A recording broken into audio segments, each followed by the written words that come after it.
Okay, I think we're good.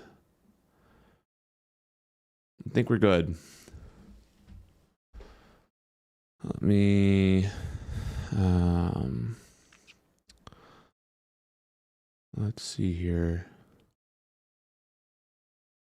Let me know if you guys have good signal on your end, and then we'll start. We're good? All right, cool. Sorry about that. Forgot to wire in. I just went and plugged my wire in, and now we're good to go. I can see that signal strength is back to where we want it. I'm gonna get this thing popped out real quick, and then we'll get started. Not the greatest news this morning. I don't know that any of us are exactly surprised, but you probably know by now the Clarity Act. I don't want to say it's dead, but it got punted. So that's going to, unfortunately, it's going to delay things. How much it delays things, I think we'll talk about on this stream today and try to get a good answer on that. But it's definitely delayed. So for those of you joining for the first time or watching this in the playback, stream every day, Monday through Friday, 11 a.m. to 1 p.m. We start out with an overall market wellness check, and then we dive into, whatever the relevant news is for the week. Well, this very day was supposed to be the day the Senate votes on the Clarity Act. Late last night around 10 p.m., they announced that the Clarity Act vote was canceled. That doesn't necessarily mean the bill's dead, but it does mean it won't get voted on today, and that is going to have some market impact. It's going to change things for sure. The more I looked into the Clarity Act, it's one of those things where you have something really good, and then the banks or the legislators or people in the government find ways to screw it up so that it doesn't pass. And that's basically what happened. It passed through the Congress back in last July, but it kind of sat dormant for a while, and they had a revision put on the Clarity Act this week. It was like 140 pages worth of revisions. Well, that only gave people 2 days to look it all over. I myself haven't even really looked through the whole document, but essentially they loaded it up with a lot of bad things that are bad for crypto. And so it was decided that they were just going to cancel the vote. I'm not so much disappointed that the vote got canceled as much as I'm disappointed that they poisoned the well, right? It just seems like it's almost, I almost take it personal, Those of us that have been in this space for a while know that either the banks or the government will do anything they can to take this thing off rails, and it's another setback. It changes things for sure. It's going to change the way I think the price action moves from this point forward. So we're going to address all that in today's stream. But I want to start off just by saying good morning to everyone. I'm going to catch up to the chat, see who all is in here. Good morning, Deep. Good morning, Matt. AL3, I see ya. Echo of Silence, good morning. Sport Pantheon, good morning. Pat, Steph, good to see all you guys. Yeah, so that's going to be the topic of today. Will you put out short clips of highlights from these daily live streams? That's the plan. So I have to figure out how I want to go about doing that, because it is kind of time consuming to watch back my own lives. They're about 2 hours long. I've been thinking about teaming up with someone from my gym to see if they can help out with that. That way I can just stay focused on making my next videos. Another thing I might do, I've been kind of toying with this idea altogether. As you guys know, I do pre-recorded videos. I usually shoot them after the stream's over. I might try to get to a point where my pre-record videos are just done on stream. Then I'll have it, very neatly that way. It's something that I'm kind of mulling around. So taking this day by day for sure. I definitely want to start a clips channel. I was thinking I might spin off a separate channel that just is Andrew Fillion clips for me to kind of post like 10-15 minute segments from the stream.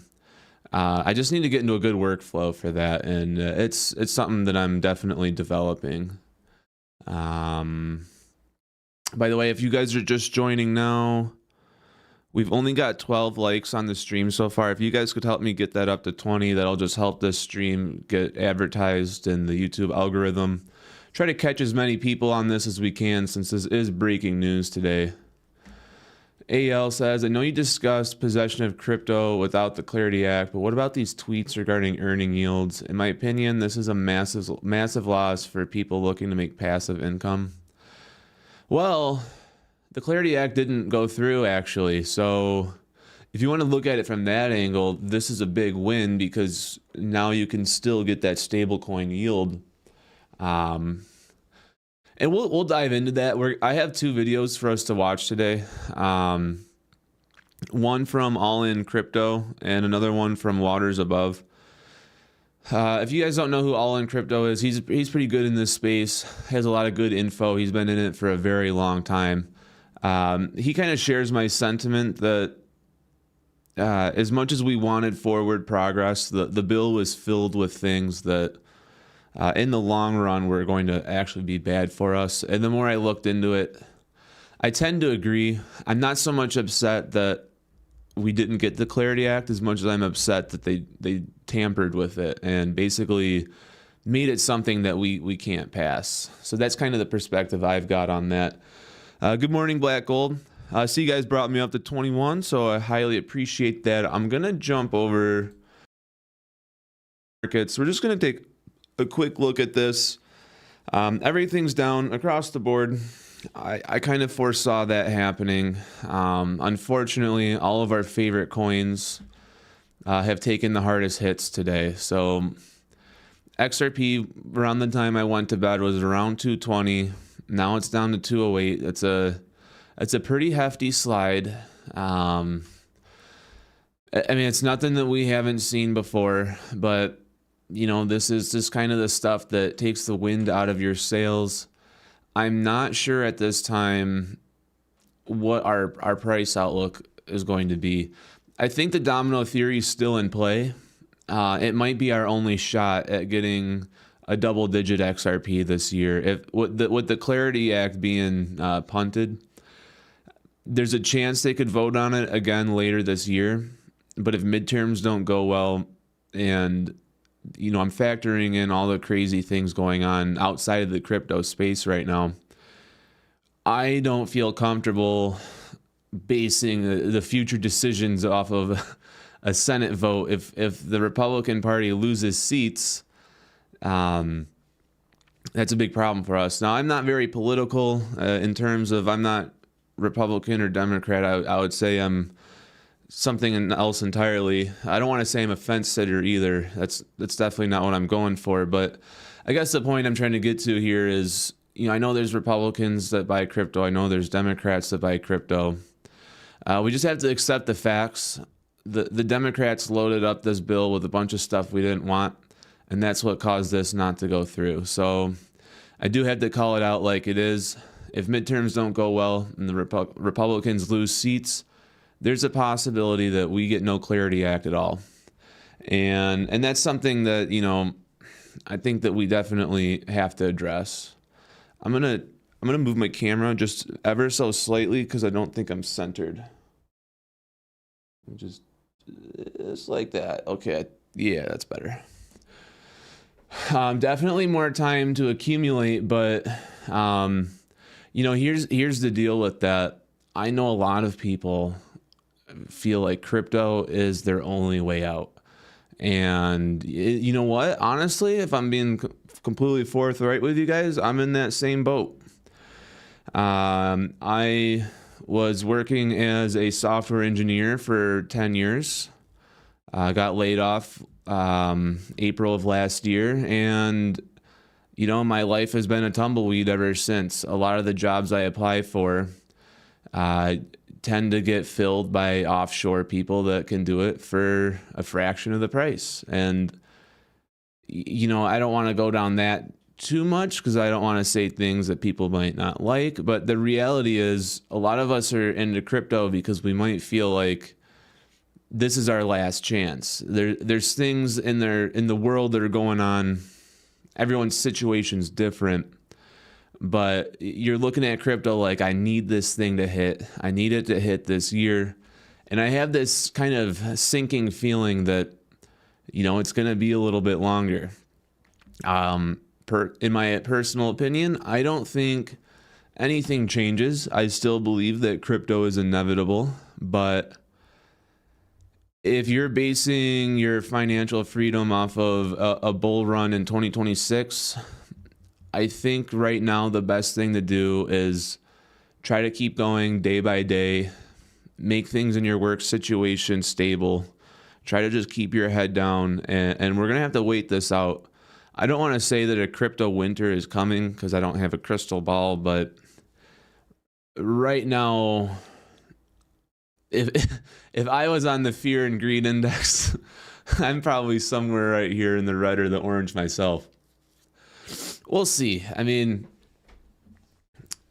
I think I need time to kind of let this Clarity Act thing settle in before I really come to a determination.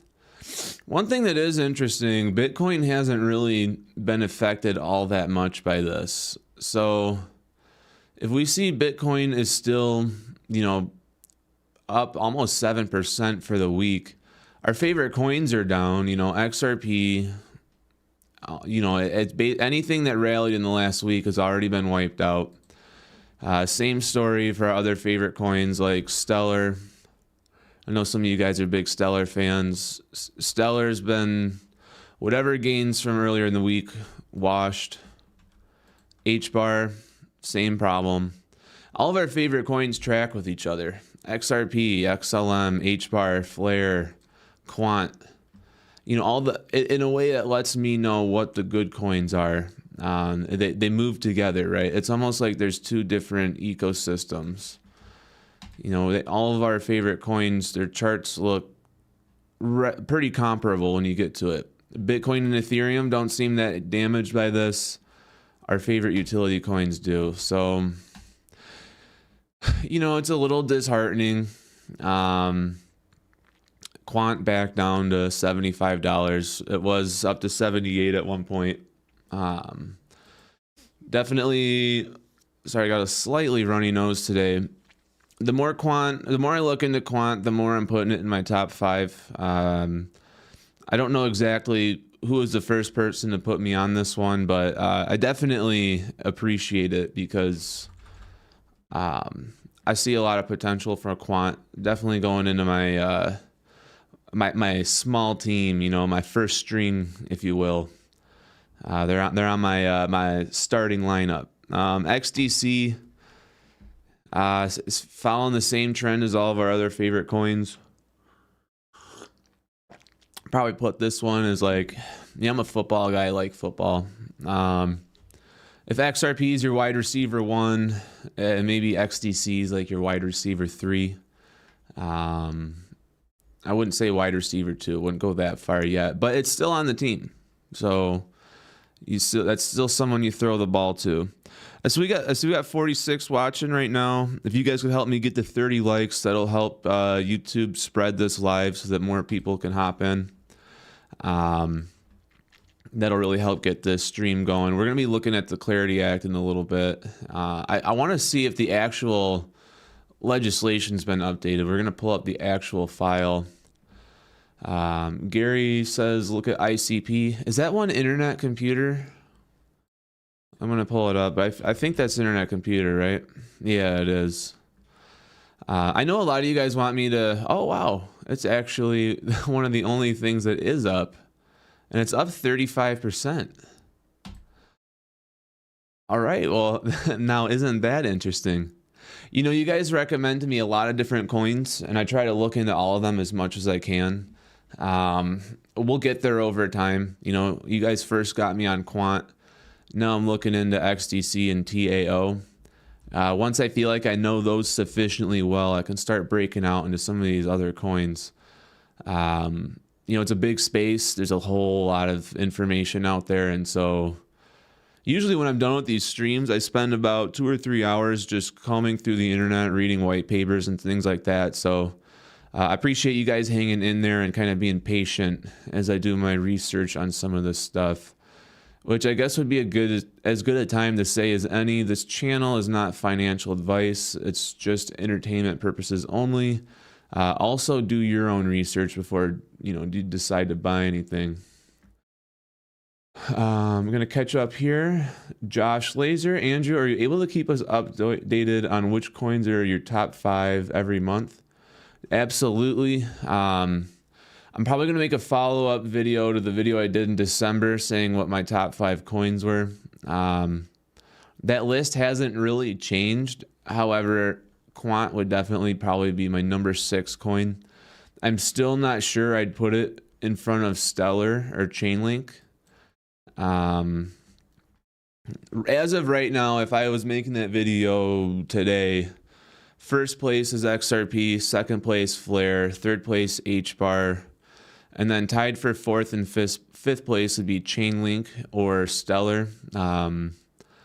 Not really sure which one would go above the other, but I say they're probably neck and neck in terms of, large or long-term adoption, like, what's the word I'm trying to say here? Potential. Really cool thing about XLM. XLM is like the anti-bankers coin. So if all the things going on with the Clarity Act upset you or put you in a bad mood, you could almost like vindictively be like, all right, I'm going in on Stellar. I'm joining the I'm joining the crypto resistance. I think there's some potential there. I mull it over from time to time. I still think XRP's growth is going to be higher. And, I'm an investor first and a freedom fighter second. But I definitely think that XLM has a lot of potential going into the next year or two, especially if there's no Clarity Act.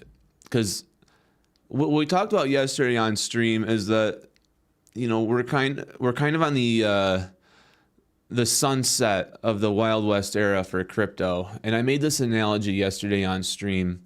If you've ever played the Red Dead Redemption games, either 1 or 2, a common theme in both of those games is that there's all this civilization is moving to the west, and as an outlaw, you're like a dying breed. Both those games take place, I think, in like 1890. And when you think of Westerns, you think of like the mid 1800s. And so I thought in a big way that the Clarity Act was kind of like setting up the train that's going to eventually build out Los Angeles and build out San Francisco and like really start moving people to the West Coast, making an analogy here. That's what I saw the Clarity Act being. And if you're someone who's an outlaw, that's kind of a problem for you, because that living on the prairie, the free life, the be your own man, that kind of goes away when like there's literally railroads and then eventually highways and like Walmart supercenters being built on that, right? So I can see where, someone like Paul Barron or All In Crypto probably happy to see the Clarity Act canceled. For some of us out there that maybe you're a little bit newer to crypto, I only got in 2024. That's the honest truth. I've only been in this for 2 years. You look at the 2024 charts and you'll see that that's not enough time in this game to really have anything big. I'm doing decent, but I just certainly can't retire off that. Whereas someone who has been in the game since like 2017 or earlier, all this stuff is almost just entertainment for them at this point. Gonna catch up on the chat. I've seen it move a little bit. Black Gold says, I have a feeling XLM is going to be used by Elon Musk. I think that's definitely true. Matt asks, do you think that with ETFs residually gobbling up XRP, we see price appreciation this year? I do think so. I don't necessarily look at it every day, but I do check the XRP ETFs probably once or twice a week just to see how they're doing. This one's the Bitwise one. It just popped up first. For some reason, nothing's popping up. I don't know if, oh, here we go. Now it did. The Bitwise one hasn't been that lucrative. I mean, it's only got 100 million inflows this month, but the Franklin Templeton one does pretty well. I'm going to pull that up real quick. If it continues the way that it has been, I could see, man, these ads are out of control. I got YouTube Premium, by the way. So no more ads when we're watching stuff. XRPZ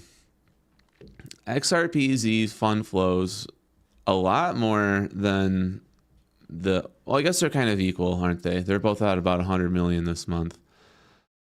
I see this being one of those things where you give it a year.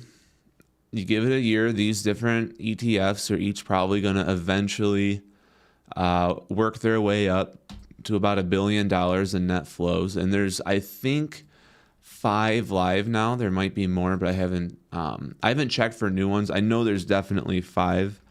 I believe the Canary one is the most, has the most volume. So if I go to Canary's ETF, I think this one's over 500 million. Let's give it a second to load. But I guess what I'm trying to get to there, oh, it's at 400 million, which is pretty good, close enough to $500 million. If all of these ETFs combined can take out maybe 2 or 3 billion tokens out of the exchanges, I think that gets us the supply shock that all of us were waiting on, and that could be some pretty good price appreciation through that. One thing I do want to mention, oh no, there's an outflow. Well, I guess that was bound to happen eventually, right? Like somebody's going to eventually pull money out. The supply shock aspect of XRP is still in play. In fact, if you want to think about this in a very strategic Game of Thrones-esque chess match, the Clarity Act getting nuked actually opens up the doorways for XRP, because now it's the only coin besides Bitcoin, and we all know that one's not going to get used. XRP is the only coin right now with digital clarity, meaning any of the institutions that do want to move on chain can only do it right now with XRP. So looking at it that way, maybe pull back on other coins for now and just really stockpile XRP. As much as I want to keep buying, Flare and HBAR and Quant, now that the Clarity Act has not passed, I might just stay XRP, 100% XRP, until we see some actual adoption. Because I think that XRP at this point is positioned to move before any of the other ones do. And when I say move, I don't mean like these daily market moves where it's like 2% here or 3% there. I mean like when this thing moves, it's going to be like a vertical line. I'm still checking the Japanese yen every day. Then it's been stuck at 216 here for a few days, but I'm expecting this probably by February 1st to at least be at 2.25. We'll see if I'm right about that. I'm definitely thinking we're above 250 by summer. If they don't start the reverse carry trade soon, this is the kind of thing that could actually crash the U.S. stock market. I believe, when I say we, I mean more like Japan Japan has hit all-time highs with this thing. I don't think it's been above 216 since the 90s. And I'm not sure it's ever actually gotten to 2.5. So we're going to have to take a look at that. For some reason, TradingView.com only goes back to 2006. I don't know why. We could try getting a JP10Y historic chart, but the TradingView has just such a nice platform. They got the dark mode, so I just like that, the way that it looks the best. But maybe some of these other sites might have yeah, this is all this junk on the screen, and it's make it so hard to look at. Let's just see if I can go to all time. Let's see what that looks like. Oh, it doesn't even give you an all time. Yeah, like some of these charts are not very useful. And this one only goes to, let's see how far back this will allow me to go. Can I go to 1990? Oh my gosh, come on, dude.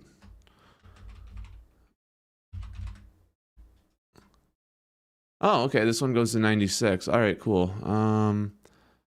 Wow. Okay, in 1990, the 10-year bond was at 8%. Oh, that's pretty wild, huh? Oh, that's interesting stuff. Okay. So from 1990 down to 1995, it went from 8% down to 0. I wish I could get a better historic chart out of this. Or, okay, it didn't go to 0. It went from 8 down to around like 2%-ish. Whoa. Sorry, these charts are sometimes hard to do on the fly. Well, really, I guess what you can see is that for a solid decade here, this chart's just kind of hard to look at, but from around 2013 to 2023, if this little hash mark here is 1%, sorry, the X and Y axis changed like 5 times since I've been on this thing. It stayed below 1, right? So for us to be where we're at right now, something's got to give. Long story short, something has to happen here. And this could be the thing that makes XRP shoot into the double digits. And if this doesn't happen, let me get out of this screen here. If this doesn't happen, then XRP has to keep following Bitcoin. So whenever I'm thinking about price predictions, like if people want me to make a price prediction video, I'm happy to do it, as long as, you know, it's understood in the beginning of the video there's going to be 2 paths. Path A is going to be like the hypey, like triple digit XRP. I hate making those videos, but that's pathway 1. That's if the reverse carry trade and the domino theory plays out. Pathway 2, XRP just follows Bitcoin, and maybe we've got a $4 or a $5 XRP by the end of the year. So that's where I'm at with that. We're either going to have $5 or double digits, like $50 to $100, and there's going to be no in between. Like, I don't think we're going to have an $8 XRP. It's either going to be $5 through the Bitcoin following historic values, or we're going to end up with like a $40, $50 XRP. And none of us know what the domino theory's actual effect is going to be. We just know that it's going to be a lot. I can make that video tomorrow. I think today, after I shoot this one, I think I am going to shoot a Clarity Act centric video, just so, because it's so fresh. I mean, it literally just happened today. I might even just shoot it and post it without too much editing, just to kind of get it out, because the Clarity Act vote was actually supposed to be at 10 a.m. Obviously, we found out last night that it didn't happen. So, but if it was going to happen, that we would know the result of it within like the hour. So it's still a pretty breaking news cycle.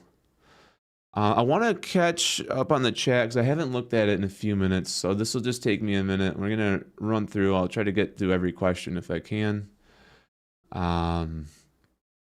So I left off with Matt's ETF question. We got Baller, investor first, freedom fighter second. Absolutely right. Cool heads prevail.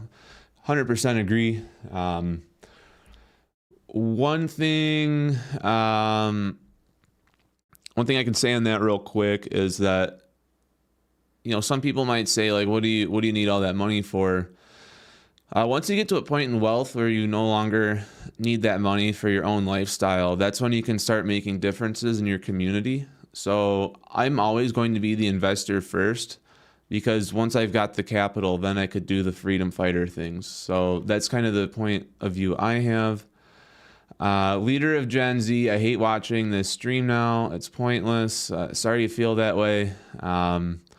We cover the markets that I don't make the news. I just report it. Yeah, I'm sorry you're having a bad time, but I'm sure you'll be back once once the charts are moving up again. So Will says, that's interesting, black gold. What makes you think Musk will be using XLM? Then Black Gold says, I've done some research, and then he's connected with XRP as well since the PayPal days. That's interesting.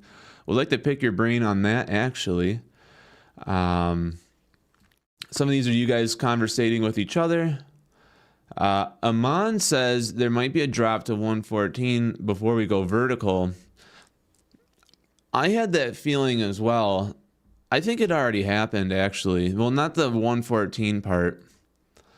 But I do believe us going down to, where's this blip here? Oh, this is too far back. Let me tighten this up. I think us hitting around $1.80 in the beginning of December, I think that was the final like liquidity dip here.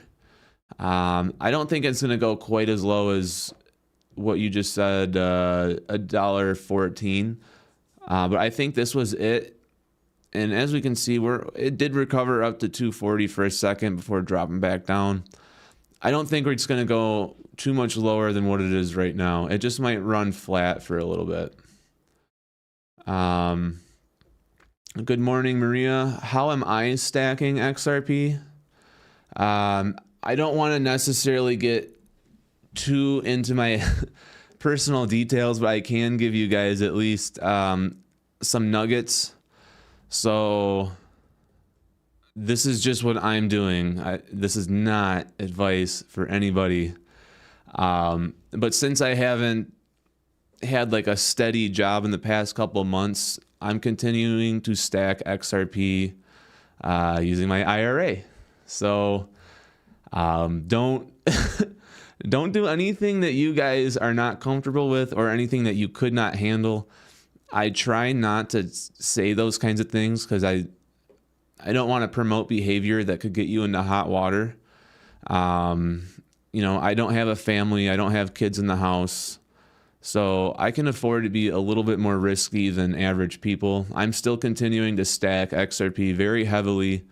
It's just, instead of it being with like paycheck money, I'm doing it with, my IRA. Interesting point to there.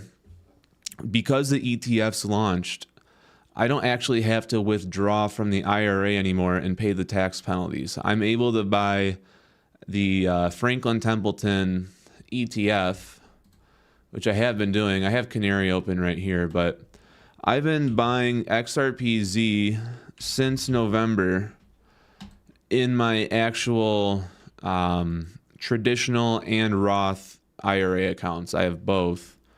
So I don't really like traditional, but unfortunately when I was younger, I was all in on traditional before I really knew what, the tax implications of being in the traditional. I didn't fully understand it. I would only put money into a Roth at this point, but it's too late for me now on that one. So in my traditional IRA, I'm converting to XRPZ, and then in my Roth IRA, I'm converting into XRPZ. Until I start getting some steady cash flow, I'm not exactly buying the token itself. I know that on this channel I promote self-custody, but you got to do what you got to do, and I'd rather have XRP in some form than not have it at all. And so that's what I'm doing. If you're able to stack the actual coin, I would recommend that. Um, Self custody is always going to be better than even the ETFs, because you can't get your XRP into Firelight if all you have is, the Franklin Templeton ETF. But there's a chance that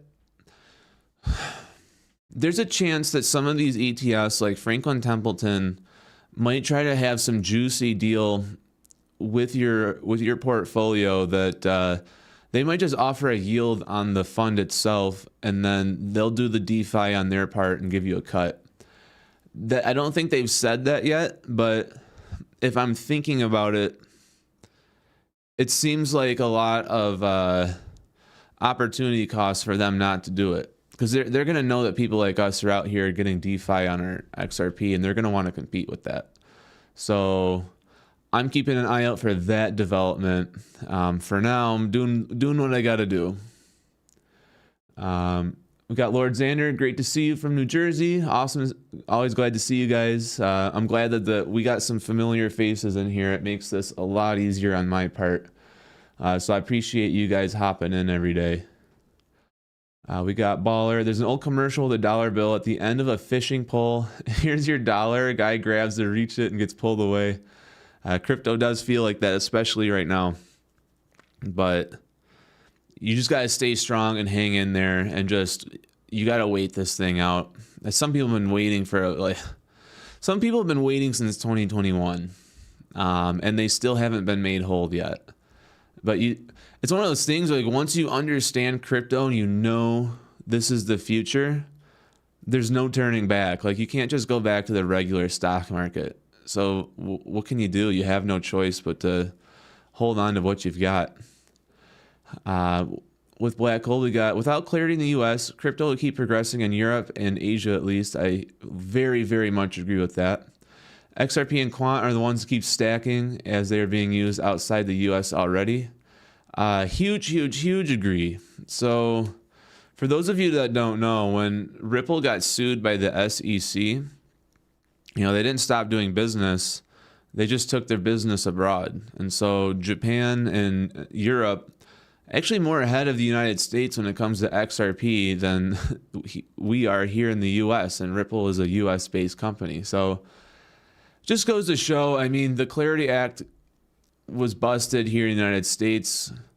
Doesn't mean that crypto's dead. It doesn't mean that things aren't going to move forward. It's just not going to move forward in the United States. We can be made whole through the Japanese market and made whole through Europe. And who knows, maybe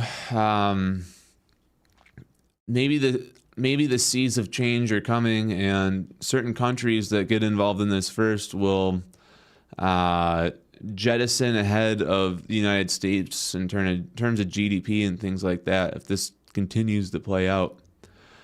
Kristen Anderson says, "What you drinking?" I got a black coffee. I'm hesitant to show it to you guys because if I spill it, that's gonna ruin the shirt. But I'm a big black coffee drinker. I hope my slurps aren't too loud. Rumors BlackRock is going to buy out Ripple, according to Jake Claver. I kind of thought it'd be the other way around, actually.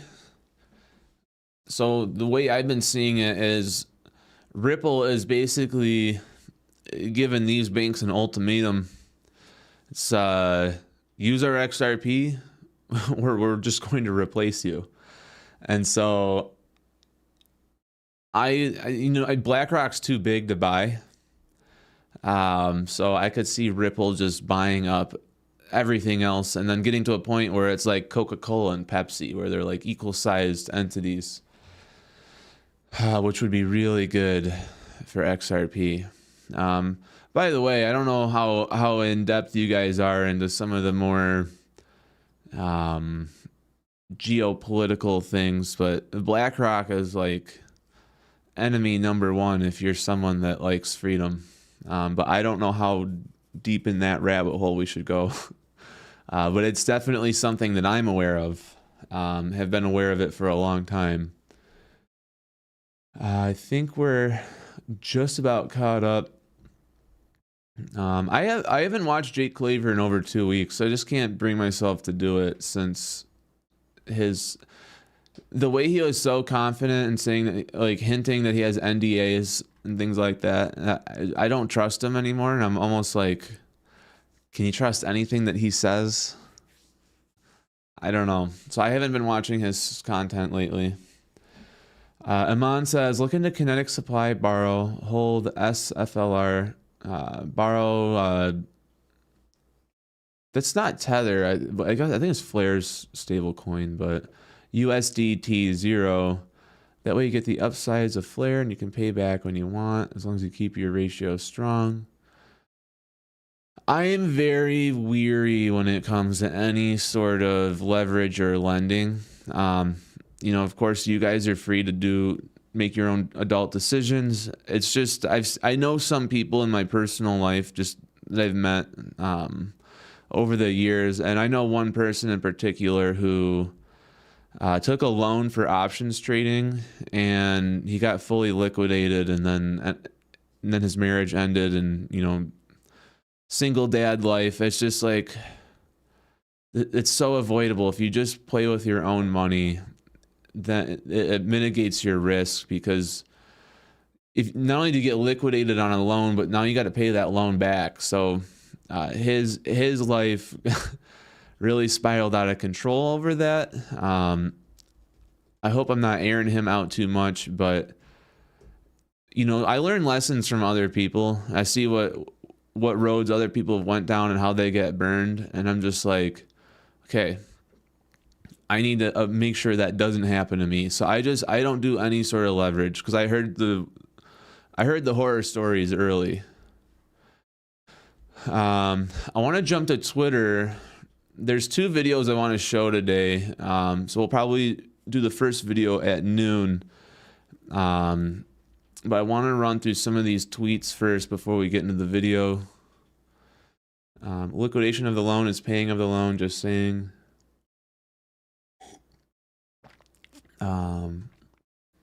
Does the hiccup in the Clarity Act regarding yield have to do with Flare and staking, or the two in different things?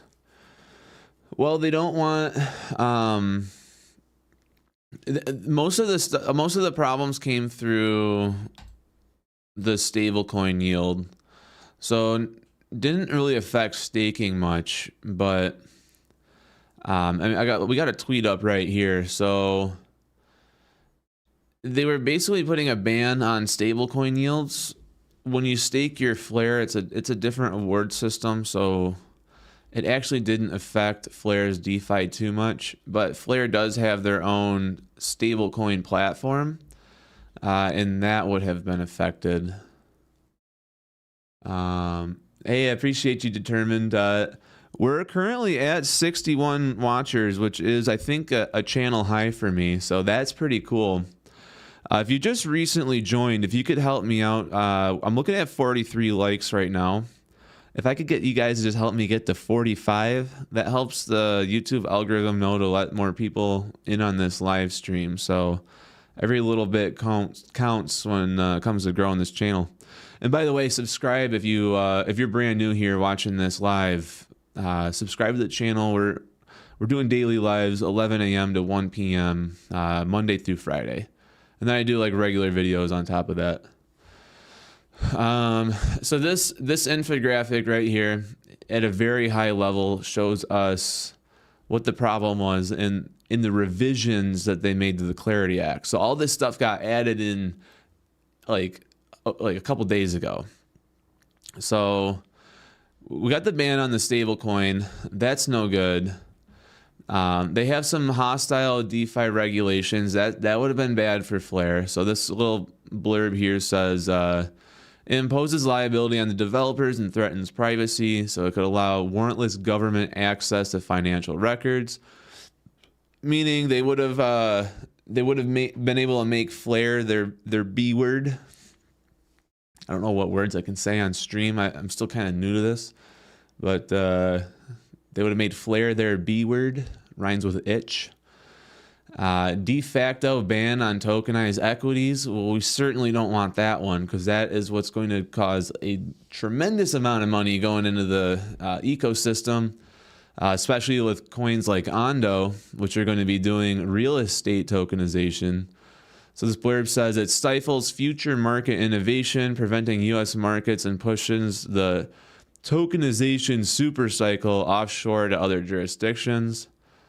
Probably would have actually been good for quant, but in general, I don't want legislation to be what decides which coins win. I'd rather we see the best coins or the best networks win based upon their performance. That's the capitalist dream. That's the free market.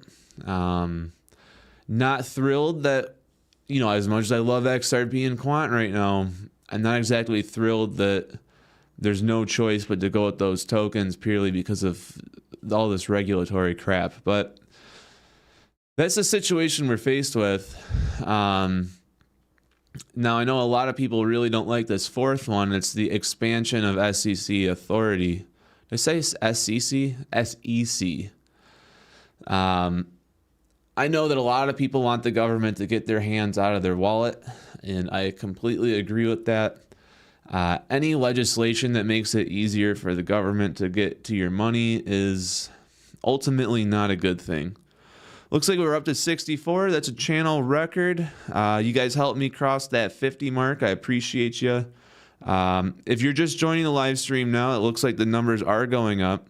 We stream every day from 11 a.m. to 1 p.m. Eastern time, so come get your crypto news. We'll be covering everything that you need to know so that you can stay on top of the market. This tweet right here is out of date, so no reason to go through that one. I was originally going to have a pre-recorded video come out today over the over the Clarity Act, but I kind of thought about it yesterday, and I was like, by the time the video goes live, we'll actually know whether the vote passed or not. And so I ended up not shooting that video. So I just took the night off. We had a snowstorm here in Michigan, so just kind of enjoyed, looking out the window and all that stuff. I haven't decided yet, but I might move tomorrow's stream. I might try to go snowboarding. I haven't made the decision yet. I'll make an announcement on my channel's community page if I do decide to take advantage of some of this snowfall. But I think I would still stream tomorrow. It would just be at a different start time.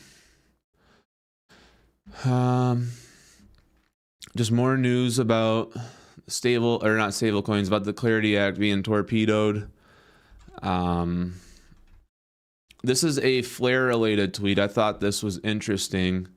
There's 75 million Flare tokens that are not being claimed from delegation in their Flare drops. I imagine there's a lot of people that probably just completely forgot to even have Flare. Hopefully that's not you guys watching this channel. If you are here and you have Flare, just check your wallet every month. There's probably going to be at least some tokens in there for you to claim. I check weekly. I do not want to get into a position where I forget about my Flare drop and then end up forfeiting it, right?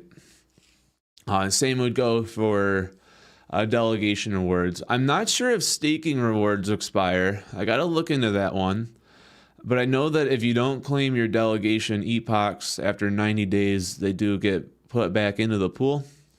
So if you are in Flare, which I recommend that everybody gets into, not financial advice, personal opinion, but Flare is still probably my number 2 or number 3 coin. Very, very bullish on Flare. I just saw someone talk about silver. Silver lining, prices stay longer for lower so they can accumulate easier. Agree with that. Since you said silver, just want to jump over this tab real quick. Silver hitting all-time highs on almost an hourly basis this week. I mean, this is just really crazy. How does silver go up 18% in just 5 days? This definitely... So it looked like it peaked out at 93, which would have been yesterday. there's something weird going on here. I'm not going to pretend that I know what it is, but to see silver absolutely ripping the way that it has been, I mean, it's up 200% in the past year. It'll probably keep going higher. Very interesting. Makes me wonder what geopolitical event is behind all this. I personally wouldn't buy a $91 silver ounce. I kind of feel like if you were going to be buying silver, it's already too late. Maybe around the $50 mark would have been a good time to get in. This, to me, like, this is like where the fear and greed index, this would be like a 90% greed indicator. Like, we got this little thing over here. If you guys are, oh shit, I didn't mean to type that or click that. Like the fear and greed index, if they had one of that for silver, I think silver would be at like 90 right now, which tells me that there's probably going to be some kind of correction. I think anyone buying silver at $90 is going to get burned. So I personally wouldn't be buying it right now, but I'm definitely looking at it. Yes, CS, that's 100% correct. Silver is getting used in batteries, or at least there's designs for it. I believe it's Toyota. It's either Toyota or Honda. Okay, yeah. It is Toyota. So Toyota's developing EV batteries, which through silver have a range of 600 miles, and they can charge allegedly in 10 minutes. Now these batteries would be extremely expensive. They require a kilogram of silver in order to operate. I think that would be like, what would that be? That'd be $90,000 per battery, if I'm thinking about that right. Oh, no. I'm thinking, sorry. Silver is per ounce. How many ounces are in a kilogram? You guys know? I guess we're about to find out. Okay, so there's 35 ounces per kilogram. So each one of these batteries would currently cost, let's just get the little handy calculator out. And by the way, this would be how much it costs them to produce. So you know, you can bet your ass on your end, you're paying a lot more. So there's, each of these batteries would be about $3,100. Not as bad as I originally thought. But you gotta think at scale, like, how are they gonna make that many? Is there even enough supply of silver to actually be able to build EVs at scale with that? And then where, I'm curious, where are the largest silver mines? Mexico, Peru, China, and Poland. Could be where the next wars are at. Maybe there's a new reason to go to Mexico. Donut Lab solid state batteries.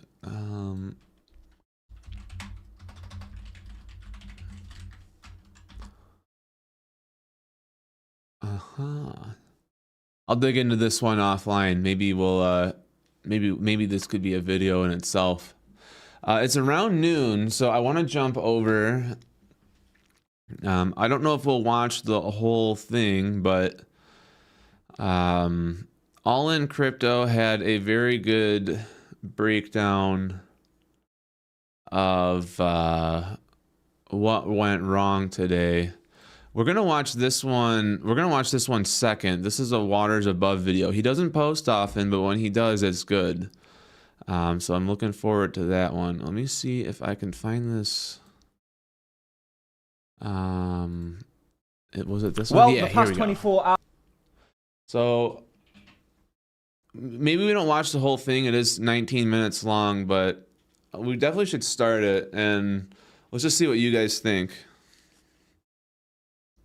Hours has taken an interesting turn today. Thursday, the 15th of January, we were supposed to be getting the banking committee in the United States voting on crypto market structure, i.e. the Clarity Act. That has now been cancelled and will follow or go through the string of things as far as news flow goes that we had in regards to this decision being made. We'll look at Brian Armstrong to kick things off, who of course is the CEO and founder of, or co-founder of Coinbase, a very influential individual at the helm of the kind of largest crypto company. And we are a Coinbase holder, to be transparent, and we have been since the sort of $60, $70 range. It's obviously significantly higher. I think it's going to go significantly more higher in our opinion. He came out and effectively said that he's not supporting this act. Then you had the likes of Brad Garlinghouse chiming in, and then you had Senator Tim Scott, who is heading all this up, come out and effectively say that they are not going to be voting on this today. David Sachs, the crypto and AI czar, chiming in on all of this. I'm not entirely sure what he's done personally, and that is just my own opinion. And I think, this morning I had a very deep thought. I've been in this industry since 2012, since the days of Silk Road, which we've got some amazing stories on the back end of. Speaking of the Silk Road, I finished a book last night about Ross Ulbricht. Very interesting stuff to see where all of this really began back in 2011. I could go grab the book and tell you guys what it is. It's called... let's just finish the video and then you guys keep watching and I'll go grab the book. That's how we'll do it. In regards to, not myself, but observing other people and the kind of conundrums they ended up in as a result of that. This industry and what it started out as is not the same industry today in regards to, and the investment proposition and thesis is very different. That doesn't mean distributed ledger technology isn't going to change the world. It is in a big way. It's going to be the technology that underpins the world that we're moving towards, but that world is much of the same of what we've already got in regards to the big banks and so on and so forth. It's not a new decentralized utopia that was promised with the cryptocurrency movement initially. Bitcoin was hijacked and now the broad industry, I think, has been hijacked. And I think this is one reason Brian Armstrong is coming out against this bill, because it was very much in favor of the banksters. The Bank of America, their CEO, actually chimed in on this. One thing that the Genius Act fought for was the ability to not pay yield on stablecoins. Even though those stablecoins are backed by treasuries, they don't want to pass that yield on to consumers. And the reason being is because it would systemically disrupt the entire banking system. So this was an interesting point. The stable coins are kind of like a Frankenstein creation of like U.S. government bonds, essentially added to the blockchain. And so if all of us are getting yield on our stable coins, there's basically no reason for people to buy government bonds anymore. In a roundabout way, this kind of puts the banks out of business. So there's a very large reason why the banks don't want you getting yield on stable coins, but they would still get the yield if the Clarity Act would have passed. So they basically would have been they would have, in a roundabout way, be stealing your money, is basically what he's saying here. Because we live in a fractionally reserved banking system. This shouldn't be news to any of you, but if it is, I'm glad it is today, and it's over with now, you know this. The banking system works in a fractionally reserved manner, meaning that they don't have the money that you've given them. They have a fraction of it, and if people move to stablecoins because they offered a better alternative to bank accounts, you would have a collapse of the banking system if it was in any kind of a large scale, because they didn't have or wouldn't have the deposit to pay everybody out. We saw this with the Nixon shock as far as gold's concerned. So we will look at that. Nate Garcia chiming in on a financial advisory survey, which we'll look at. And of course, we'll look at Bitcoin, crypto down today. Very lackluster. The stock market, even though Bitcoin had a bit of a run yesterday, the stock market very much dampened it, I believe. Since he posted this, the crypto market's definitely down. I think this video at this point is like six or so hours old. Look, crypto is still going to make a lot of people very, very rich, as long as you're still in the right tokens. I believe I know what those tokens are, because it is fundamentally going to change the financial system, but it's not going to dethrone it. And that's the difference between when I got into this industry and where it's currently at today. It's been taken over by the banksters and embraced by them, not sort of toppling them over and creating this new paradigm, this fairer paradigm. And are we going to get much of the same? And I think, forget the investment side of things, which of course is why we're here, most of us, I believe. Looking at the bigger impact side of things, this technology is on a different trajectory to what it originally started out as. And I think even if you look at the coins that I hold, a lot of them are improving the banking system, not fighting against it, with perhaps the exception of Monero that me and the community got a little bit earlier on. Is it too fast? Should I slow it maybe just a little bit so that we're not missing his words? I'm going to put him to 1.25 and see if it's a little easier to follow. Certainly before it had broken out. Let's get into this. After reviewing the Senate banking draft text over the last 48 hours, Coinbase unfortunately cannot support the bill as written. There are too many issues, including a de facto ban on tokenized equities. What?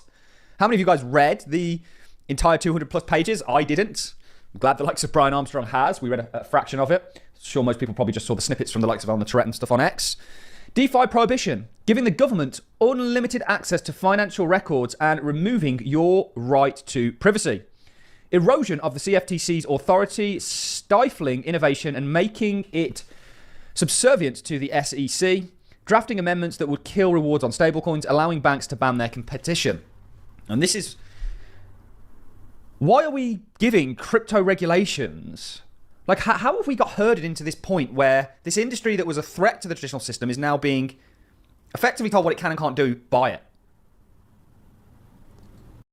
Yeah, and this is when I made that Red Dead Redemption analogy early. That's kind of how I'm seeing this. Is like the Wild West is being dismantled by the very thing it was originally trying to defeat. So very disheartening for long-term crypto holders to see that the banks have basically become crypto.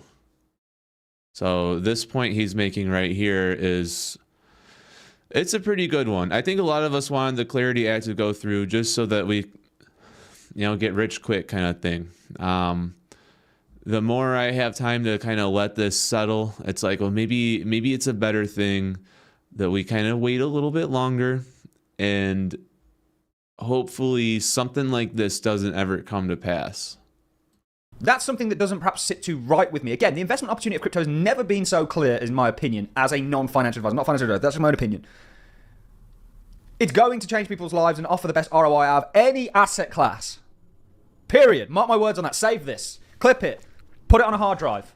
Revisit it when it happens. I agree. But the underlying movement behind where this industry started off is not where it is today. And I need to call that out. This is not the same industry.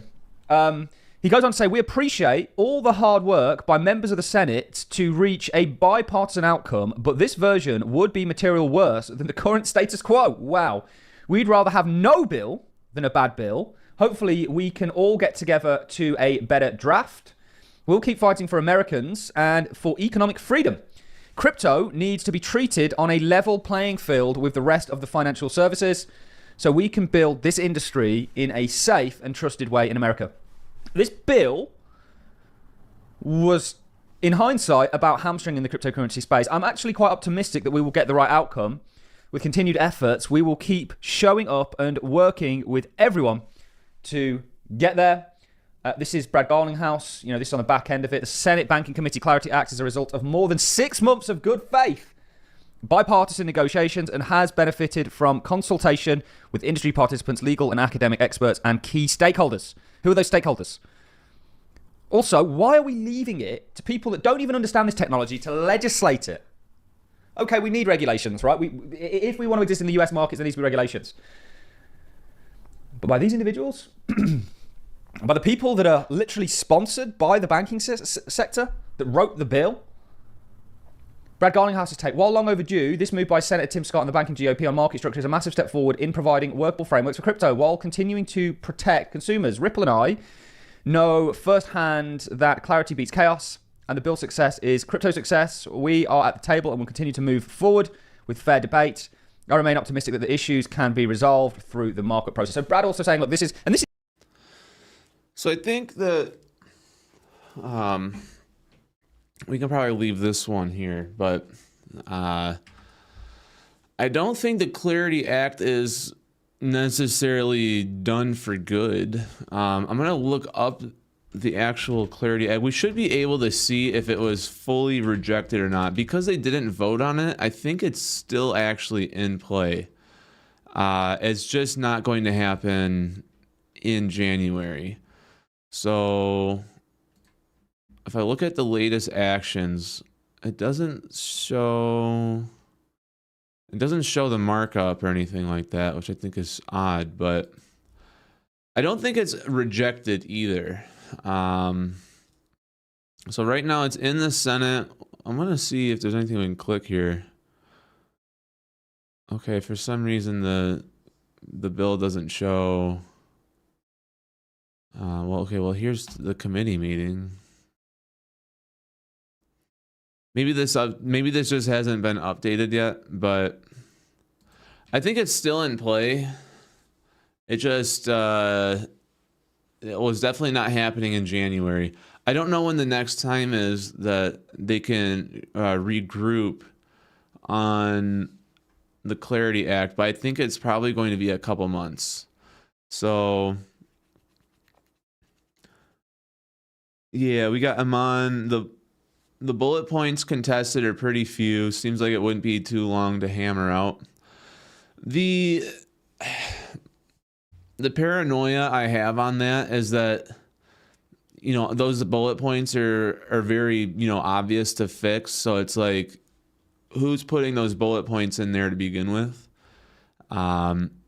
It seems like this is kind of a political event. And I also think it's a way for banks to regain control. The banks and the politics go hand in hand, because a lot of the times the politicians are funded by the banks, and so the people putting these bullet points in here are really representing the banks. So even though it should be easy to hammer out, I don't think that it will be. But maybe that's just the paranoia or the pessimist in me. Comment from Steph. When I heard the vote had been canceled, I was disappointed, but now seeing what they were trying to put through, I'm glad that it was canceled and it wasn't good for the people. I agree with that. I think maybe I was a little jumping the gun earlier this week, wanting it to go through just because it was going to mean that, you know, we were going to get some price action. But, you know, at the end of the day, you don't want to live in a world where you have no freedom either. Shelby asks, is the yen carry trade imminent? I still think it is. We covered earlier on the stream, you know, the 10-year bond is at 2.16. So this continues to rise. This is getting to a position where they're going to have to eventually do something with this. It goes up by a few basis points a week. And when it goes up, it usually shoots. So like earlier this week, it was at 208, shot up to 214 in a matter of 1 hour. So it peaked off, I think, late last night. I don't know if it officially crossed 2.2, but it got as close as it can get, 2.198. The Japanese 10-year bond is almost growing like a stock would, which should, quite frankly, this should really terrify people. If XRP did not exist, we're looking at a financial collapse here. I think the financial collapse can be avoided through the reverse carry trade, and that's going to be a lot of money going into XRP. But if XRP didn't exist, you'd have to pay all this yen back without like a liquidity tool. What I mentioned on stream yesterday, kind of how this works, is that you go in, let's say I mean like a large bank or a company goes to Japan, they get a loan of yen, and then they go convert that yen into other things. But they can't pay those banks back with those other things. They've got to convert it back into yen. So if there's a liquidity shortage on yen, then they're going to have no choice but to accept something else. With XRP being that thing, Japan can say, okay, you don't have to give us yen, we'll take your XRP. That's going to be when all these different entities, you know, buy into XRP and then give that to Japan. And that's essentially, in a very layman's terms, how XRP would be used for the reverse carry trade. How much money gets put in, I'm not entirely sure, but let's just say it was $1 trillion flat. That's just an easy ballpark, just so everyone can kind of like understand this together. Adding $1 trillion to XRP's market cap would put this thing somewhere around $15, maybe 20. And if it's more than $1 trillion, like let's say it's $2 trillion, then you're looking at a $30 XRP, and et cetera and so forth. Once that happens, the goal is to have XRP's price at a certain level so that its actual adoption use case can be fulfilled. Because right now, an XRP token at $2, it doesn't have the volume to handle the cross-border settlements that it would be required to. It probably wouldn't even be able to begin doing that until it was at least $50. So that's where a lot of us here probably are already up to date on that one. But if you're joining for the first time, or if you're relatively new to XRP, sorry, I'm burping here. I got the coffee burps. Cross-border settlement, if it's going to move trillions of dollars and you've only got so many tokens to do that with, the price of XRP has to be dramatically higher than what it is, or else it would get jammed up. It wouldn't be able to handle that kind of volume.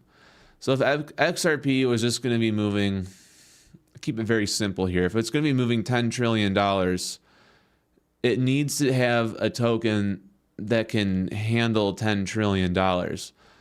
You might look at this and think, well, they've got 100 billion supply, but only 60 billion of it has actually been released. And these numbers aren't accurate, by the way. It's actually closer to 65 billion. I'm not sure why they're not reflecting that. But there's 65 billion tokens out there that are in circulation and can be bought, except if people are not willing to sell their XRP and they're simply holding it, those XRP tokens are off the table. So even the number 65 billion isn't true. It's probably closer to somewhere between 5 and 10 billion tokens. And what we wanted to happen with the ETFs was to cause a supply shortage, because the tokens that are on the exchanges are what would be used to facilitate things like the reverse carry trade, or the back end settling of the stock market, etc. They can only use the tokens that are freely available. What you have on your cold wallet is not available. So nobody can use that unless you get involved in a DeFi system that says, okay, I'm going to lend out my XRP. At that point, then it could be used. But until we cross that bridge, the only way, for example, the reverse carry trade to unwind is for companies to use the available XRP that's in the exchanges. And when I'm thinking about that, market cap probably doesn't even really matter. I would probably say what matters more is the available tokens. Because if there's only like 2 or 3 billion tokens available, if you need to move $1 trillion, then the reverse carry trade could actually send XRP into the hundreds. That's why I don't like giving price predictions, because if the reverse carry trade happens, I've got absolutely no way of knowing what the actual price is going to be, aside from the fact that it's going to be a lot higher than $2. I just saw CS. Lewis Jackson has mentioned that reusability would be an obstacle to price increase from utility alone. It might not increase as much as we think. I did watch those videos and I listened to what he was saying. I'm not as worried as he is, because I thought we already knew that. If XRP transfers with 5 to 10 seconds, I thought that was common knowledge that a token could get reused hundreds of times per day. I thought we already knew all that. So I'm not saying he's wrong. I'm just saying that I don't share those same concerns. Because sure, the tokens can move back and forth. There's nothing wrong with that. But it still has to have a price level that can move that value. And so, let's say today's Monday and XRP needs to move $5 trillion, and tomorrow's Tuesday and it needs to move $10 trillion. The price has to be able to handle both situations. So it's so hard to do a price prediction. All I can say is that I'm pretty sure it's going to go way, way, way higher than what it is. And maybe I'll watch Lewis Jackson's latest videos. I've only watched the first two that he released, but I don't see how XRP's price doesn't go up. I mean, even considering the rest of the market, like if all XRP did was track Bitcoin, the price is still going to go up. Because right now it does get priced by market cap.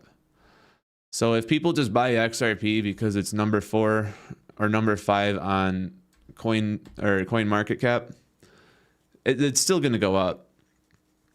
I just think it's going to go up tremendously higher once it gets fully adopted. But that's just my opinion. Let's see. I want to catch up with some good stuff here. Aman, it is pretty insane how many things are happening around the world, taking over countries, yen, silver, tariffs, gold, real estate. Any one of those things could trigger it. Yeah, Dean and I were talking last night, Dean from PPC Laser. What's going on in Iran right now could be a huge powder keg. I had a feeling that it would keep the Strait of Hormuz from being closed, but Dean thinks that it actually will cause Iran to close the Strait of Hormuz, and I think he's actually probably right about that. If the United States starts doing strikes, or even if Israel starts doing strikes again on Iran, I could see a situation where they go on maximum lockdown and just say, all right, now the strait's closed, and anyone trying to go through it will shoot, missiles at, because the one thing Iran has is missiles. They don't necessarily have to have a blockade. They just have to be able to shoot what's moving through it. So interesting stuff. If the Strait of Hormuz does get closed down, Japan gets a majority of their oil from the Middle East. So even if they're not buying oil from Iran, if they're buying it from Qatar or buying it from Kuwait, if that strait is closed, there's going to be an oil shortage worldwide, especially for Japan, that could cause the reverse carry trade to happen. I know that's a Jake Claver theory. I haven't been watching his stuff lately because it's just ever since his price predictions didn't play out, and it was the way he went about it that bothers me. I stopped watching his stuff, but I do think the one thing I got to give him credit for is the domino theory itself. If nothing else, I guess that was his contribution to this movement, is getting that domino theory out. I do think it's still in play, and so I'm watching all these different things. Silver, something's just not adding up with silver. I mean, even gold, not quite as crazy as silver, but even this isn't adding up. There's something at play, and when it unwinds, that's what I think. There's going to be some event. There's going to be some event that moves money into XRP like crazy and gets this show on the road. And maybe Clarity being nuked. I mean, if you really wanted to get some tinfoil hat, maybe Ripple, being buddy with BlackRock, maybe behind the scenes they tanked it on purpose so that XRP is the only option. I'm not saying that's what it is. It's just, which threads can we pull at? Just pulling at threads, trying to make sure that no stone is left unturned. Steph says, I wonder in the future if XRP will be pegged to gold and XLM is pegged to... Do you mean XLM is pegged to silver? Is that kind of what you meant with that? And then do I believe in NESRA? I gotta look up what that is. Let's see what this is. I guess I don't actually know what it is.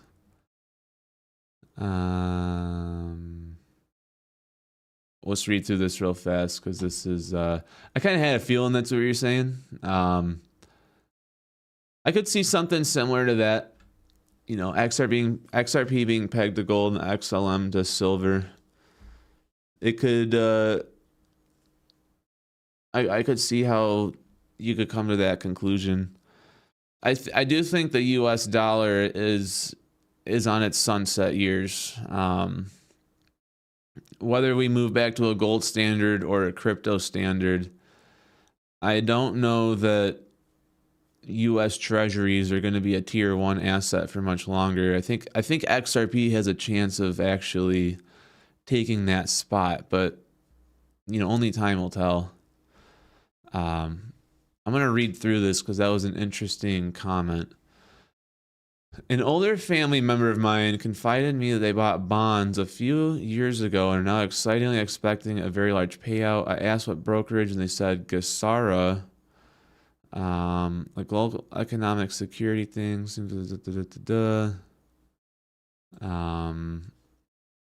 don't know what this is. I just started hearing about it. Okay, it started with QAnon grifters. This will have to be a thread for me to unwind. I will say one thing. The stuff with Bearable Guy and... Well, I guess with Bearable Guy very much in particular. I don't know if you guys know who Bearable Guy is, but let's go to Twitter real quick and search him up. This stuff really reminds me of QAnon. Bearable Guy tweets like once or twice a year, and it's always this cryptic stuff. Like in August 7th of 2025, he says the bear smiles, and then everyone on Twitter goes crazy. Whoa! I think there might have been a car accident outside my house. Bearable Guy, the bear smiles. Hopefully they're all right. Then it just gets millions of interactions, and then like everybody's like, oh my god, what does this mean? It kind of reminds me of like, oops, sorry for hitting the mic. It kind of reminds me of like the QAnon craze back in 2020 and 2019, where it was like, just trust the process. The white hats are in the system fixing everything, and nothing ever came of that. I wonder if Bearable Guy is the XRP version of that.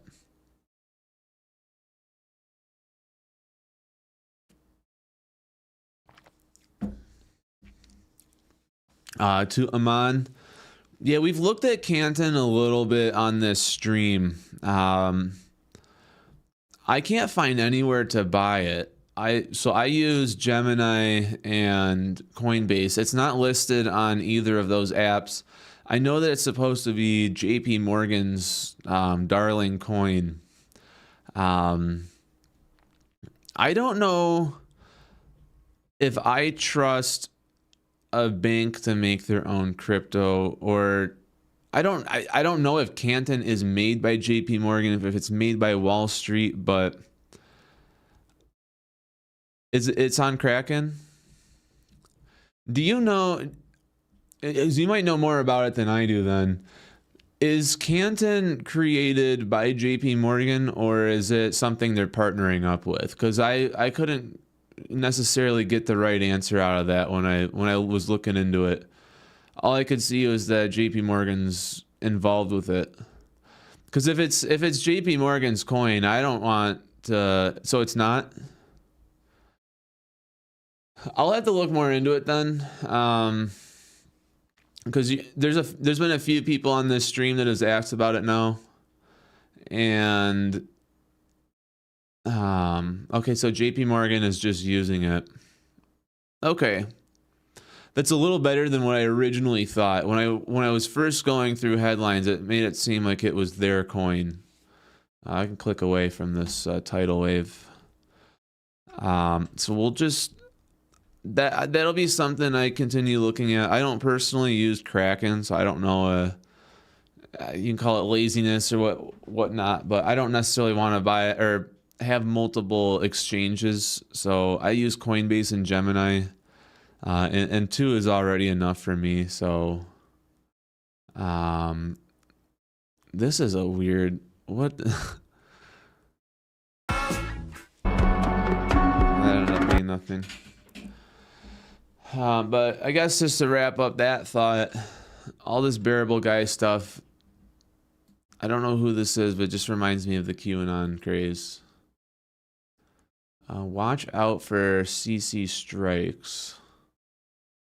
When you say Canton strikes, what do you mean by strike?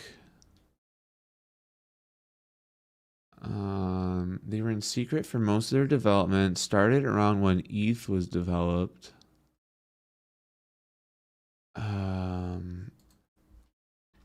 I know they're what, ranked 25 right now? Yeah. And they're, oh wow, Canton's only 2 months old. Is that right?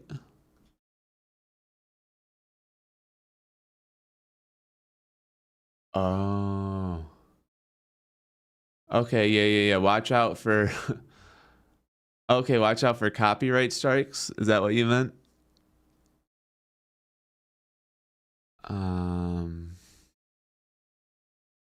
Okay. Well, interesting stuff anyways with Canton. I'll have to keep looking into this one. It's hard to get good info sometimes. I mean, you got to really peel the onion layers back. When you look at stuff on Twitter, half the times it's just hype, right? Like you guys probably know if you're on Twitter yourself. And you type in Canton coin, and it's just gonna be some guy going like, people don't know they're sleeping on money, and you guys have seen like millions of tweets like that. But it's hard to get like the real info sometimes. So I'll keep digging into it and see what I can come up with on this, and I probably won't be buying it unless I understand what it is. Canton is live on multiple tier 1 exchanges, a major milestone. But there's a crucial clarification everyone needs to understand. Canton is not a privacy coin. Canton is fully public, transparent, and visible on chain. Canton does not provide anonymous transactions. It's institutional grade data privacy. But then I've seen people saying that it is a privacy token. So there's so much conflicting information. Like when I'm trying to do my own studies, it's like I'll sometimes read two different things that are openly conflicting with each other, and that just makes things difficult here. But I'll keep looking at this one. If you have any threads for me to pull down, that would actually help a lot, because otherwise I'm basically just throwing spaghetti at the wall until I find good either articles or white papers to read. And Tommy says it's centralized. Oh, are we saying Canton is centralized? Yeah, XPR and Metallicus already involved with the banking world. One thing I was able to glean from my Canton research is that they've got a similar validation structure to XRP, and that instead of doing proof of work or proof of stake, they've got a consensus algorithm. Canton sucks. Metallicus is the original. Is that one? Let's see if that's Metallicus. Okay, here we go.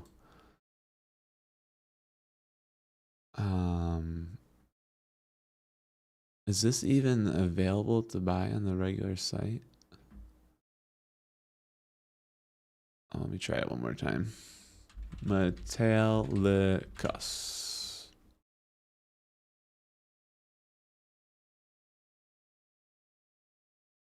Okay.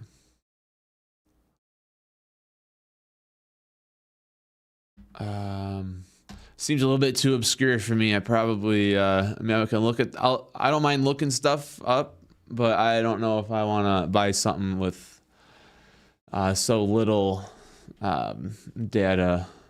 Not saying that that's what you were recommending that I do, but let's see. There was oh yeah, the waters below video.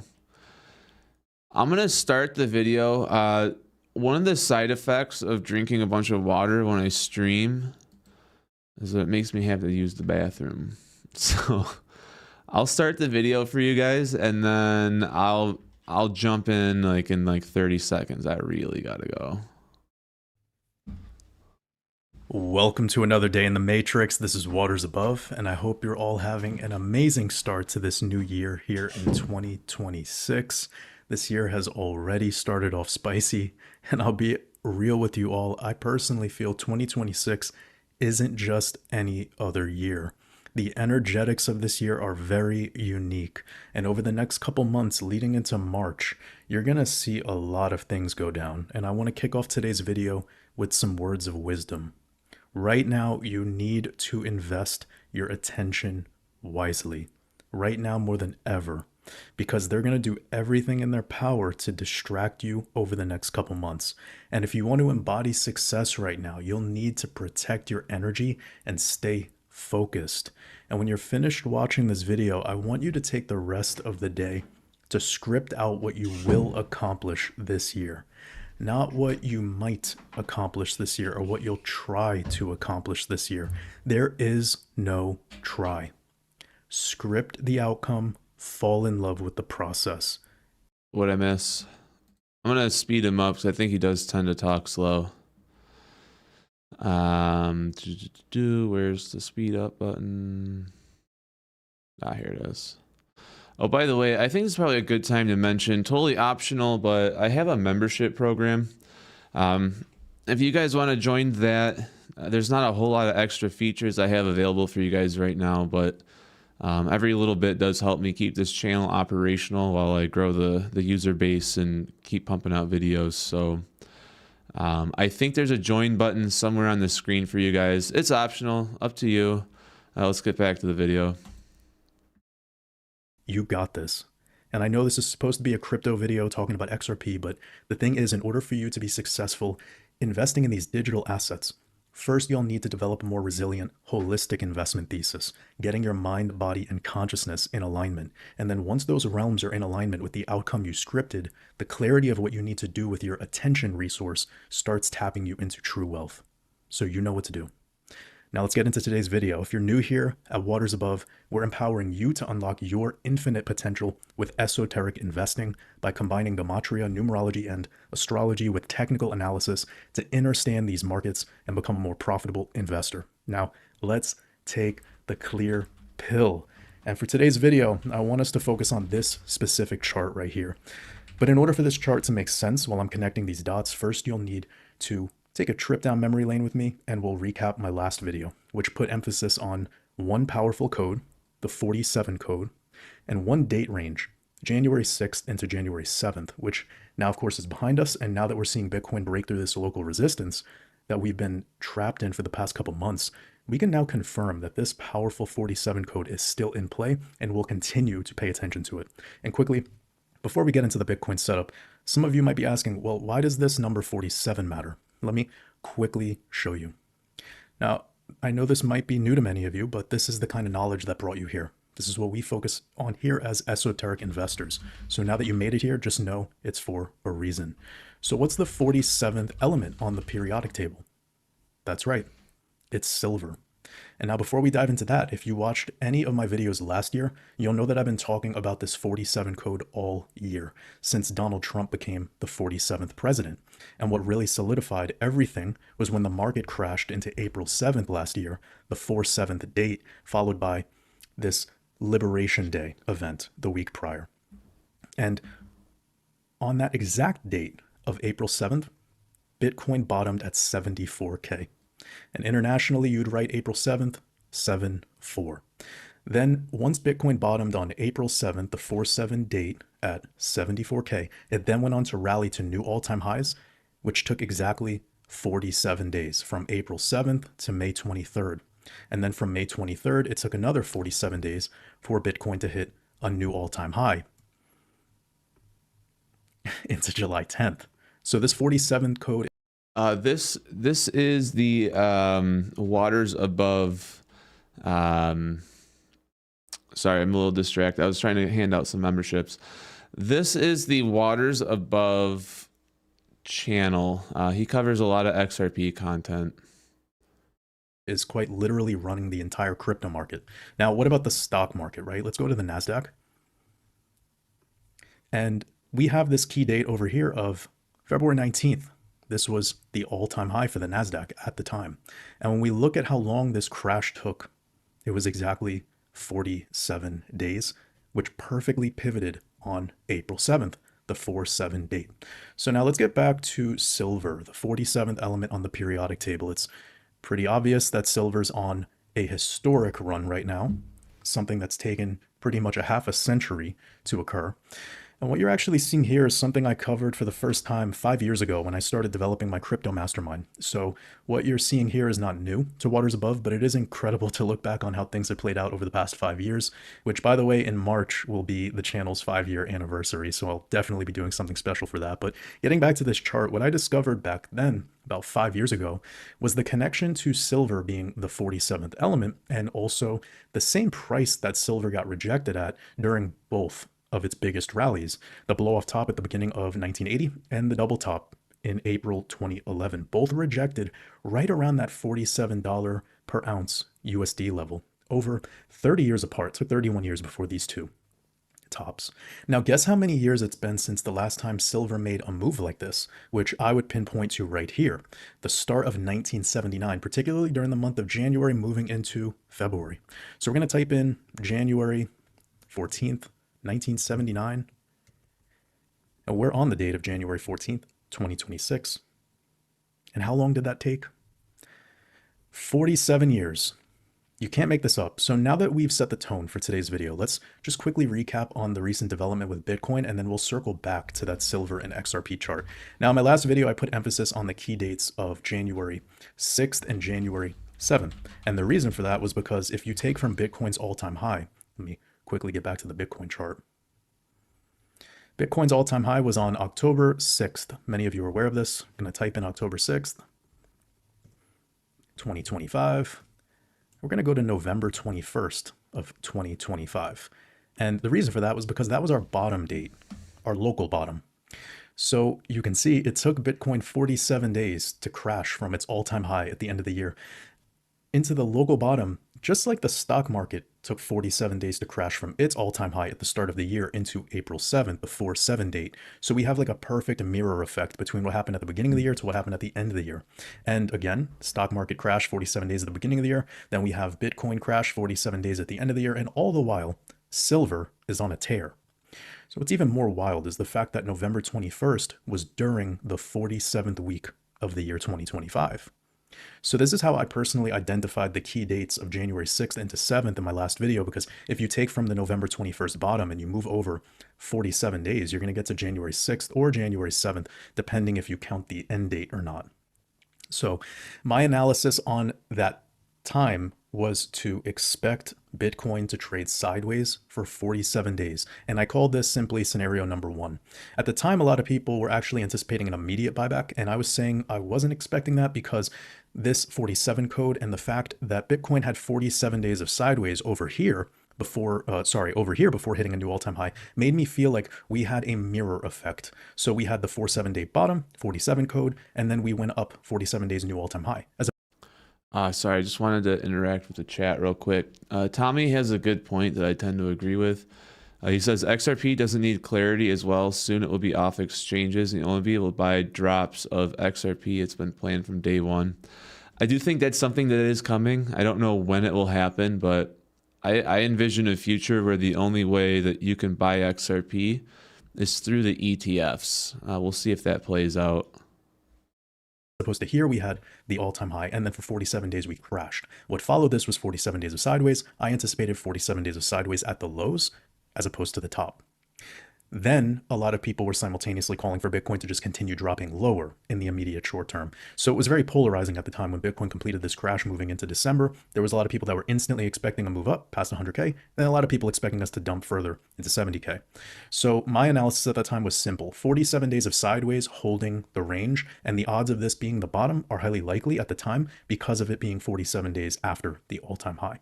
There was a lot of rhyme and reason to all of this. I didn't just pull things out of thin air, and we've had so many examples this year where this 47 code is played out. I already covered some of the most important ones with you. Then, after this 47 days of sideways from November 21st to around January 6th, which by the way is quite funny, we got to January 6th, most altcoins had a local top in the microstructure, and then a little bit of a correction, and now we're seeing Bitcoin dominance shift around. Bitcoin's taking the lead again. So this was quite wild to watch it all play out. But what matters most is what would come next. And that was where my scenario number 2 came into play, which was the true relief rally. Not a dump lower to 70K. It was the true relief rally, which so far is exactly how it's playing out. And I first shared this setup actually 2 days after Bitcoin bottomed on November 21st in my November 23rd Red Pill podcast, which is my weekly crypto podcast I release every Sunday for Patreon supporters in our mastermind community over at patreon.com/watersabove.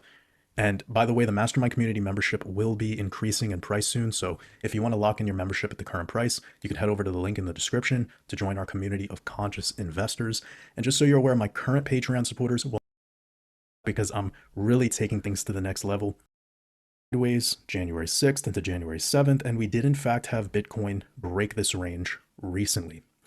We're seemingly confirming that what I called scenario number 2, a true relief rally, is currently taking shape. So this is This guy's very well researched, by the way. I'm not sure if you guys have seen his content before, but he doesn't post videos very often, like maybe once every couple of months. And they always seem to be slam dunks. So big shout out to Waters Above. I did kind of just skip over his self plug, but this is because I wanted to get you guys back to the content faster. But in general, he's a very good channel. great to see, and I don't want to spend too much time talking about Bitcoin today, but we can't deny it is the main influence on the energy of the altcoins. So while we're on this topic, I just wanted to quickly mention my next key date of February 17th, which is the Chinese Lunar New Year, the start of the Year of the Horse, as you can see right there. And this is not just any regular Chinese New Year, because this Lunar New Year also happens to be on a solar eclipse, on an annular solar eclipse. So this is massive energy we're talking about. This can't be overlooked. And the reason I feel so confident saying that is because if you look at the day before February 16th, right over here, or sorry, February 17th, you'll see it's the 47th day of this year, in the year of the snake, the year that we're... So I'm curious. I want to ask you guys, what are your opinions on all of the numerology stuff? There's a lot of people. This kind of ties into what I was saying earlier about the QAnon stuff, that there's a lot of people in this space that tie XRP's success to like numerology. Like we're looking at it right here with like how the days match up. And I've seen so much of this content over the years. I'm open-minded. I haven't decided how I feel about it yet, but nonetheless, I do think it's very interesting. It definitely reminds me of QAnon a little bit. And I know this kind of stuff is really big in the Christian communities. I do have some Mormon friends who are into XRP specifically, and they love this kind of stuff. So I'm just curious, how do you guys like it? currently in. So this ties us right back to our original 47 code. We have silver, the 47th element, etc. Hope you're all seeing how this pieces together. And it's during this time frame between now into that annular solar eclipse that I'm expecting a notable relief rally to play out for Bitcoin. And naturally, during this process, altcoins will catch a bid. But one altcoin in particular that I'm focusing on right now is XRP, because over the past year, we've watched most altcoins showing weakness, while XRP has prevailed as the resilient play amongst the chaos of last year. And I say this because we watched most projects give up all of their gains they made during that post-Trump selection victory rally that happened in Q4 of 2024, while That is true. XRP has been holding this $2 zone for 400 days now, and I can't help but notice the similarities between these two charts.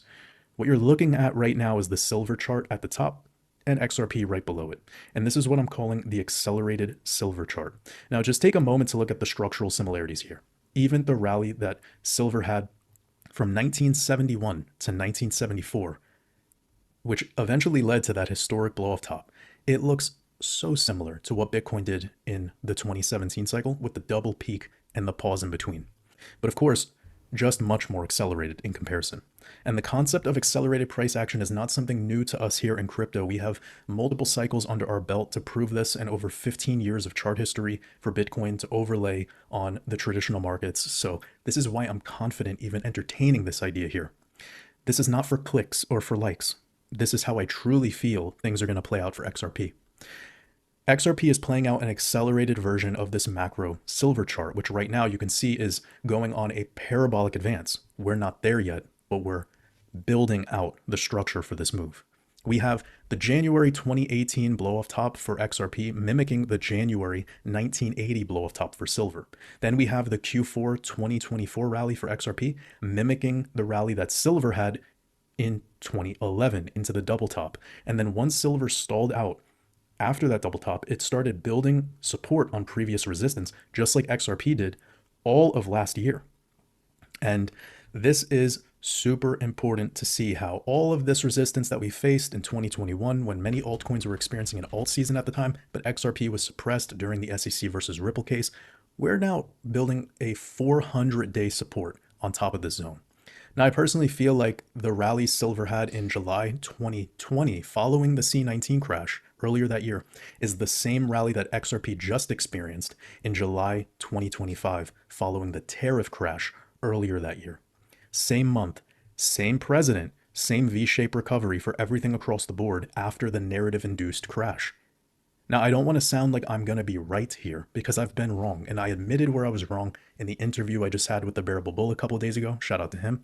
And I didn't hold back on admitting that. I was very clear that I expected an $8 to $15 XRP in 2025, and that didn't come to fruition.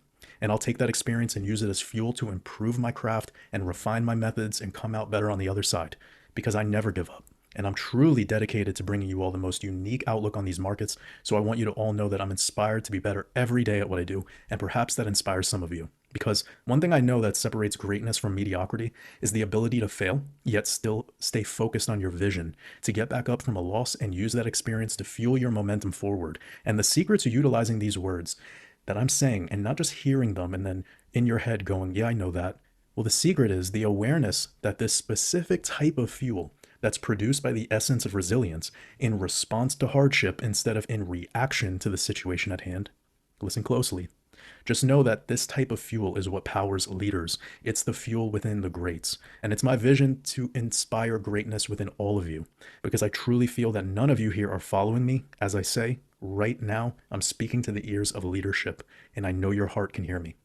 So although I miscalculated my outlook for XRP in 2025, this chart right here speaks volumes to me.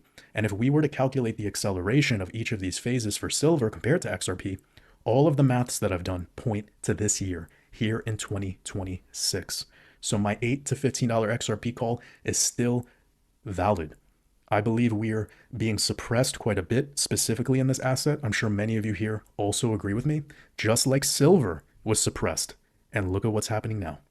So I'll continue to keep you updated on this chart, but for now, I wanted to introduce the chart to you here in today's video to kick off 2026 with a new energy, with the energy of resilience and a commitment to scripting the outcome and falling in love with the process. And for the ones who take that intro of today's video seriously, I salute you. You will be one of the few who make it through one of the most transformational years in known history. And I don't say that to be dramatic. I'm not saying that to push any fear either, but I can't lie to you. This is the year where the development of AI, robotics, and autonomous vehicles will radically alter how society operates. And very few here are prepared for what's to come. But the few here who are ready to make the changes necessary to navigate this future we're up against, and you're finally ready to tap into the true value you know you harness, but just can't seem to get the clarity needed to push forward, and perhaps you'd appreciate the support of being surrounded by a conscious collective to collaborate with during this preparation. And right now, we need each other more than ever. So if this resonates with you, check out watersabove.app, and I'll be catching you all very soon with a major update. And in the meantime, I'm wishing you all an incredible rest of your day in the Matrix. Much love. There we go. That is a very interesting video. He's thinking $8 to $15 this year. That would be enough relief, I think, for quite a few of us to at least and be like, whoa, be like, okay, I'm good. interesting ideas that he's got here. He's a bit on the numerology side. There's other guys in this space that are also the same way. I'm always curious to see how other people feel about this stuff. I know that I think his name is Cash Unit or Cash Unate or something like that. He's another channel with, yeah, here we go, Cash Unate. I'm not sure if you guys have seen him. Very similar stuff. You know, I am Catholic. If you're someone who's Christian, you might like this channel as well. He makes, for what it's worth, he does make some pretty interesting claims. I don't know how substantiated some of it is, but I am open-minded to hearing different people's ideas. Pretty cool stuff, though. It looks like we're getting close to the hour. I'll open this up for 2 or 3 more questions I can rip through. And then we'll end this pretty much exactly at 1. Appreciate everyone who has, you know, been sticking around for the past 2 weeks as we get this thing going. You know, I am brand new to streaming, so figuring things out on the fly. You know, earlier in the stream when we first started, you know, there was no upload speed on my computer, so you guys couldn't see anything. So I just appreciate people hanging in there, making sure that this stream's operational, because, you know, if it wasn't for you guys that are in here, you know, I'd be talking basically to an empty room. So appreciate you guys. As this channel grows, it'll be exciting to see how far we can take things. For those of you originally here, I want to see if there's ways I can give you guys memberships. We just gave out 5 today. YouTube allows me to gift 5. Or no, they allow me to give 10 per month. So maybe sometime next week we'll do another giveaway. But in the end, the idea behind the memberships is because I've taken this channel full time. It's just another way for me to get some sustainability. I think as the channel grows, those things are just going to naturally happen. But I appreciate the people that have hopped in here and they're helping me grow this channel. Especially a big shout out to Dean. Me and Dean talk pretty frequently offline, and if you guys want to get a hold of me and start the conversation as well, the best way to get a hold of me, if you want to start texting or chatting on the side, probably through Instagram direct messages. That's the thing I check the most. I do check my email from time to time, but not quite at the frequency that I'm checking Instagram. So, you know, if you guys have ideas, there's things you want me to look at or things you want to talk about, easiest way to do it is through an Instagram direct message. So yeah, if you're joining late, you haven't liked the video yet, give this one a thumbs up. We're up to 65 likes, so that's actually pretty sweet. I think this is a channel record as far as live streams are concerned, and you know, we're just gonna keep running this thing, see how far we can take it. Any feedback that you guys can give me, you know, I got thick skin, so things that I can do to improve the quality of the stream, whether, you know, when it comes to watching videos, should we speed it up, or are there some things that maybe at a too slow pace? Let me know, because at the end of the day, I want to make this as good of a viewing experience for you guys as possible, and we'll continue figuring out what the daily moves are in the markets so that we can kind of stay ahead of things. 2026 probably going to be a tumultuous year. It could go in either direction. So I'll probably make an XRP price prediction video this week. I'll throw in that disclaimer that it is just a price prediction. You know, I'm not a fortune teller, so it's just what my own opinions are, and I'm thinking of clever ways to do that. So I'll probably work that video over the weekend. I think tonight's video is going to be Clarity Act focused. And in general, just keep sending me stuff. Send me coins you want me to look at. The more research I can do, the better. We got Robert. Can you do more videos? We're going for different coins. Yeah, I definitely want to do that. So, you know, you guys got, I'm not sure which one of you got me to officially look at quant, but it's stuff like that. You know, I got all the time in the world right now to be doing some deep research. So you guys send me stuff you want me to look into and we'll make a video on it. I think I got time for one more question. So I'm going to answer Darrell here. Has anyone wrapped and unwrapped their XRP from Flare or Metallicus? Is it possible? I don't know just about anything about Metallicus. I heard about it for the first time on this stream. I haven't tried to unwrap my XRP on the Flare network yet. Mostly because I don't want to pull it out of Firelight. But that could be an experimental video just to see how that works. I do have an idea in the works for Flare that I want to do an actual data experiment for Flare, which means I'll probably have to start a new wallet to make that work, or at least my YouTube wallet. But basically what I'm going to do is kind of like horse betting or like horse racing. I'm going to throw Flare at a few different protocols I got, you know, delegating, staking, offering up as collateral for FXRP. And we'll just see how it goes after 6 months. You know, which one had the best return? Which one did I feel my value was best placed? And I think that'll be a cool video. Gonna work on that one probably next week. And that might be like a 2 or 3 part series. So, I see you guys want me to look at Metallicus. I will take a look at it. But no promises. With that, you guys, I'm going to start closing this video out. I appreciate you guys all joining, and I hope you have a beautiful Thursday. I at least know where I'm at. There's tons of snow. It'll be a game time decision tomorrow if I want to go snowboarding. If I do that, I'll probably make a post about it tonight. That way you're in the loop. If there's no post tonight, then just assume I'll be here at 11 a.m. as planned. And with that, you guys, I will see you tomorrow. Take care.